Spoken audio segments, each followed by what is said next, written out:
Dünyada bu kadar insan varken bana da kusurlarıyla Aziz düştü. Aziz'im daha Elga'da çocukken ateşli bir hastalık geçirmiş.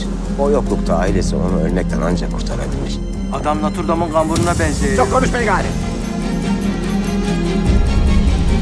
Kızım sen enayi mi? Gençliğine, güzelliğine yazık. Sana yakışan birini koluna tak. Hadi gidin! Her gün her gün bizi laf ediyorlar. Gidin lan buradan! İstemiyoruz lan sizi!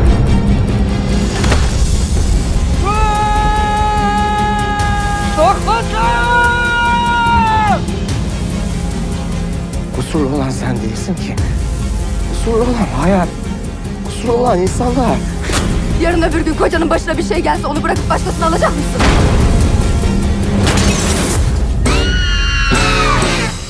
Ain't nothing like a West Coast girl, and I hope that you understand. And if you ever get to know one, you better keep her 'cause she's in the band. If you want a real fine mama, a bad mama jump, you gotta have a West Coast girl. Korkma. Bak bu sinema. Senin karınla olan aşkın filmlerde bile yok.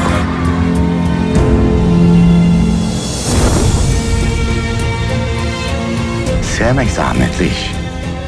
Bu zahmete katlanamayan yaşadım desin ama sevdim demesin.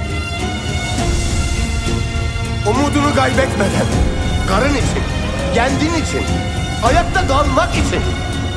Daha çok çalışacaksın Aziz, daha çok.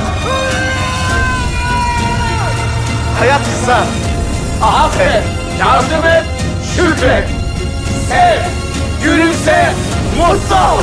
En güzel biriz, en güzel olanı, en güzel bunun, en